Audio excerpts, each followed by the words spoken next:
بسم اللہ الرحمن الرحیم۔ آج بیٹا ہمارا اسلامیات صفحہ نمبر 13 حج اور اس کی عالمگیریت، اس کے ٹاپک پہ بات ہوگی، اور یہ آج کے ہمارے سلیبس میں اس کو ہم پڑھیں گے۔ حج کے لغوی معنی زیارت کا ارادہ کرنا ہے۔ شریعت میں اسے حج اس لیے کہا جاتا ہے کہ اس میں ایک مسلمان بیت اللہ شریف کی زیارت کا ارادہ کرتا ہے۔ حج ہر بالغ صاحب استطاعت مسلمان پر زندگی میں ایک بار فرض کیا گیا ہے۔ قرآن کریم میں ارشاد ہے، لوگوں پر اللہ کا یہ حق ہے کہ جو بھی استطاعت رکھتا ہو اس کے گھر کا حج کرے۔ جس نے کفر نافرمانی کی روش اختیار کی تو اللہ تعالیٰ سب اہل عالم سے بے نیاز ہے۔ تو بیٹا حج اسلام کے ارکان میں سے آخری رکن ہے، اور جس طرح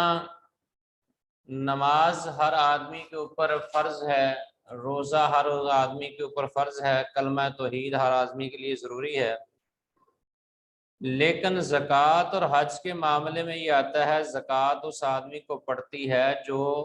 صاحب نصاب ہے، اور حج اس آدمی کے اوپر فرض ہوتی ہے جو آدمی صاحب استطاعت ہے۔ استطاعت کا معنی ہوتا ہے جس آدمی کے پاس بیت اللہ جانے کا زیادہ سر راہ ہے۔ آپ کی آواز نہیں آ رہی۔ جی بیٹا، آواز بیٹا آ رہی ہے، آپ نے اپنا یہ سر آ رہی ہے آواز؟ جی آپ نے اپنا سپیکر بند کیا ہوگا، اس کو تھوڑا سا اوپن کریں، آواز ادھر سے تو جا رہی ہے۔ تو اسلام میں حج ہر صاحب استطاعت آدمی پر، صاحب استطاعت سے مراد ہے جس آدمی کے پاس اتنے پیسے ہیں کہ وہ انسان وہاں تک پہنچنے کا کرایہ، ٹکٹ وغیرہ، وہاں کا خرچہ اور واپسی گھر والوں کے لیے جو اخراجات ہیں اس کو بچا کے رکھ سکتا ہے، تو اس آدمی کے اوپر حج جو ہے فرض اور ضروری ہو جاتا ہے۔ تو اس میں حج کے لیے اسلام نے ارکان اور متعین کیے ہیں، اس کی جو چیزیں ہیں، مناسک یعنی کہ وہاں کے طریقہ کار، اور مسلمان مومن ہونے کی صفت بیان کی ہے۔ تو جو آدمی اس سے نافرمانی کرتا ہے، کفر اختیار کرتا ہے، تو اللہ تعالیٰ کو پرواہ نہیں ہے۔ تو آگے والی عبارت میں لکھا ہے اسی طرح حدیث نمبر بتائیے۔ صفحہ نمبر بیٹا یہ لکھا ہوتا ہے 13۔ جی اسی طرح حدیث صفحہ نمبر تو بتا سر جی 13، لائن کون سی ہے؟ لائن بیٹا اوپر سے ہم 4 لائن پڑھ چکے ہیں، 5 شروع کر رہے ہیں۔ اسی طرح حدیث شریف میں آیا ہے کہ جس شخص کو کسی بیماری یا واقع ضروریات یا ظالم حکمران نے روک نہ رکھا ہو، اس کے باوجود وہ حج نہ کرے، تو چاہے وہ یہودی ہو کر مرے یا نصرانی ہو کر مرے۔ اس میں بیٹا یہ بیان کیا گیا ہے کہ حج کے اگر استطاعت ہے، آدمی کے پاس پیسہ ہے، لیکن اس کو کوئی واقعی کوئی مجبوری نہیں، یعنی کہ یا تو بیمار ہونا ایک مجبوری ہے تو بیماری کی حالت میں وہاں جانا مشکل ہے،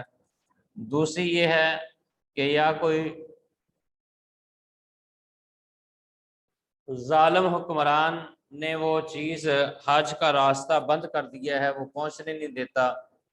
اور یا اس کے علاوہ کوئی اور اس کے لیے آڑے آ رہی ہیں چیز، تو ایسے آدمی کا تو بری ہے۔ اگر جو آدمی جان بوجھ کے نہیں حج کرتا تو اس کے لیے کہا گیا ہے کہ پھر یا وہ یہودی ہو کر مرے یا عیسائی ہو کر مرے، اللہ کو اس کی پرواہ نہیں۔ حج اسلام کا 5واں بنیادی رکن ہے۔ سفر حج کا ارادہ کرنے کے بعد جوں جوں انسان اپنی منزل کی جانب بڑھتا ہے اس کے اندر نیکی کا جذبہ پروان چڑھتا ہے، اور اس کی کوشش یہ ہوتی ہے کہ اس سے کسی کو اذیت نہ پہنچے۔ اذیت بمعنی تکلیف، یعنی کہ وہاں گیا ہے، وہاں جا کر اذیت سے لوگوں کو بچائے، تکلیف دینے سے لوگوں کو بچائے۔ تو تکلیف کی کئی شکیں ہو سکتی ہیں، جیسے ایک تو ہے کسی کو راستے میں پریشان کرنا، دوسرا یہ ہے کہ چھوٹا سا کوئی معاملہ ہو گیا ہے، احرام کے اوپر کسی کا پاؤں آ گیا یا کسی کا آپ کو دھکا لگ گیا، تو ایسی صورتحال میں تحمل مزاجی سے کام لے۔ یہ نہیں کہ ہر آدمی کے ساتھ لڑتا جھگڑتا رہے، کیونکہ وہاں پہ رش ہے، رش میں ایسی کئی باتیں ہوتی ہیں جو آدمی کے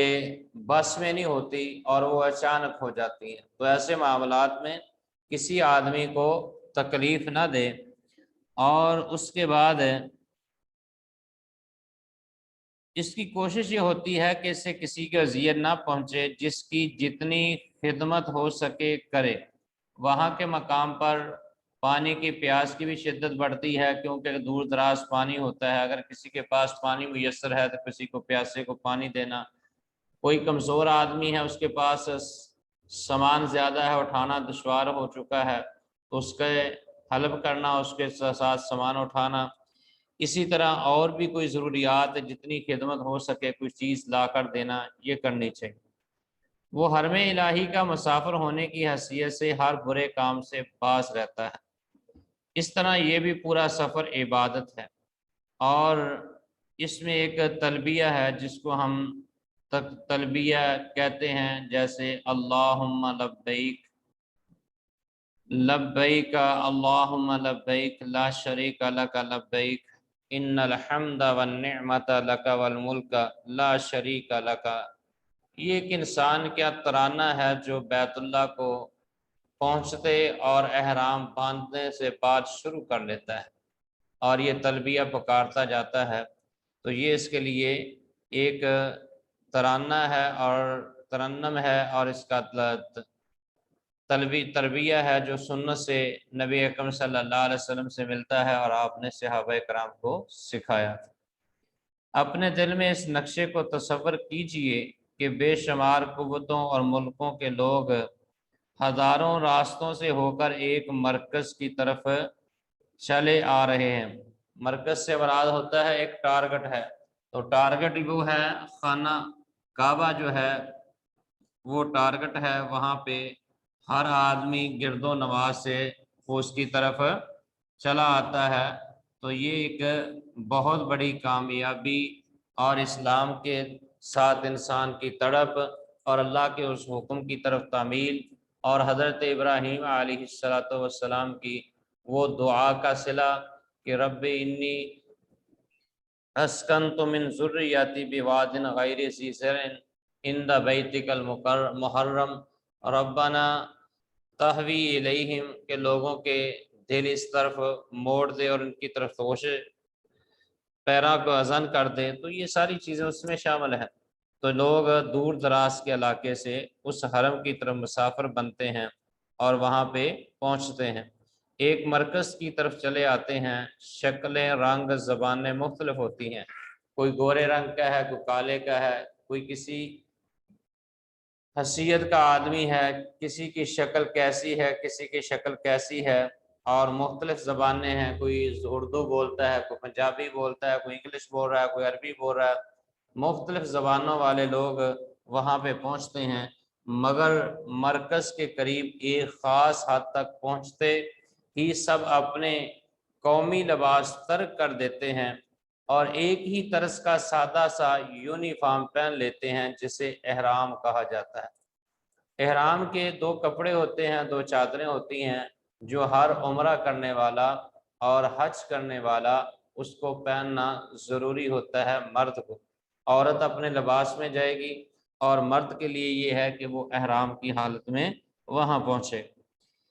اس کے پہنتے ہی ایسا معلوم ہونے لگتا ہے کہ سلطان عالم زمین و آسمان کے مالک کی یہ فوج جو دنیا کے ہزاروں قوموں سے بھرتی ہو کر آ رہی ہے، ایک ہی بادشاہ کی فوج ہے، یہ سب لوگ ایک ہی بادشاہ کے دربار میں پیش ہونے جا رہے ہیں۔ یہ یونیفارم پہنے ہوئے سپاہی جب میقات احرام باندھ جی بیٹا جی احرام باندھنے کی مقرر جگہ پر جب پہنچتے ہیں تو اس وقت ان کے اندر ایک ایسا جذبہ اور جوش ہوتا ہے، چلے آتے ہیں کہ سب کی زبان سے ایک ہی نعرہ بلند ہو رہا ہوتا ہے، لبیک اللہم لبیک لا شریک لک لبیک ان الحمد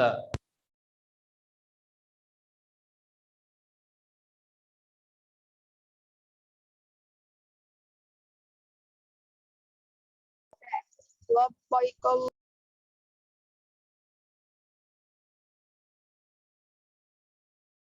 سر آپ کی آواز بند ہو گئی ہے۔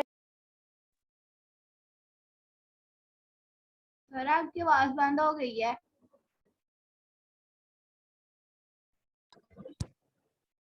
جی تو اس کی طرف آدمی توجہ کرتا ہے تو یہ ایک بولی ہے جو اسلام نے اس کو، جی اب آ رہی آواز۔ تو یہ ترانہ جو ہے لبیک اللہم لبیک لا شریک لک لبیک ان الحمد والنعمت لک والملک لا شریک لک لبیک، یہ سبھی کی زبان حال پہ ہوتا ہے، چاہے کوئی انگریزی بولنے والا ہے، اردو بولنے والا ہے، پنجابی بولنے والا ہے، عربی بولنے والا ہے، گویا کہ کوئی بھی دنیا کی زبان بولنے والا ہے، لیکن وہاں جا کر یہ جو عربی الفاظ ہیں یہ انسان نے عربی میں ہی ادا کرنے ہیں، اپنی زبان میں نہیں ادا کرنے۔ اس کے بعد اس کا ترجمہ حاضر ہوں اے اللہ میں حاضر ہوں، یعنی کہ یہ تربیہ اور تلبیہ اس کا ترجمہ، اور یہ اللہم لبیک کا ترجمہ یہ ہے حاضر ہوں اے اللہ میں حاضر ہوں، میں حاضر ہوں تیرا کوئی شریک نہیں ہے، میں حاضر ہوں یقیناً تعریف سب تیرے ہی لیے ہے، نعمت سب تیری ہی ہے، ساری بادشاہی تیری ہی ہے، تیرا کوئی شریک نہیں ہے۔ یہ بیٹا اس کا انسان کے اندر جذبہ پیدا ہوتا ہے، تو اگر عربی کے الفاظ کے معنی یاد ہوں تو انسان کے اندر اور جوش و جذبہ ہوتا ہے، تو اس لیے معنی کے اعتبار سے یاد کرنے سے پھر انسان کے اندر تڑپ اور جوش سے زیادہ بن جاتا ہے۔ جیسے کہ آدمی کہتا ہے لبیک اے اللہ میں حاضر ہوں، اور سکول میں پہلے عام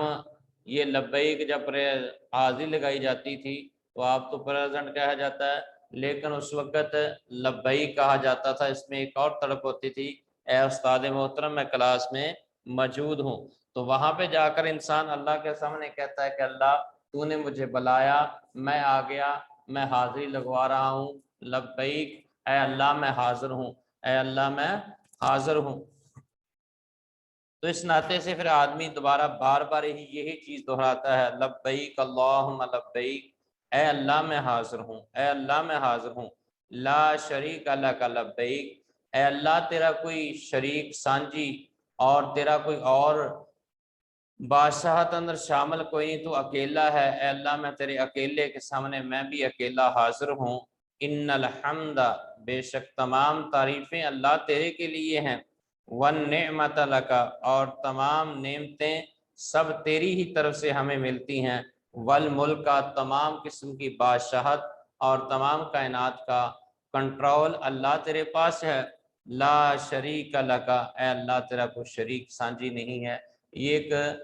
انسان جب الفاظ اپنی زبان سے دہرا کر انسان اللہ تعالیٰ کے سامنے اپنی حاضری کا موقع فراہم کرتا ہے تو اس وقت اللہ رب العالمین بہت خوش ہوتے ہیں۔ آگے چل کر اس کی فضیلت میں آئے گا کہ حج کرنے کا ثواب کتنا ہے، تو فرمایا کہ جب آدمی حج کرتا ہے تو انسان ایسے واپس پلٹتا ہے جیسے آج ہی پیدا ہوا ہو، جیسے بچہ پیدا ہو تو اس کے ذمے کوئی گناہ نہیں ہوتے، تو حج کرنے کے ساتھ جب واپس لوٹتا ہے تو گناہوں سے پاک ہو کر واپس پلٹتا ہے۔ تو یہ بیٹا آج کا لیسن یہاں تک ہے، اس میں اگر آپ کو کوئی کوشچن اور کوئی آپ سوال کرنا چاہتے ہیں تو کر سکتے ہیں۔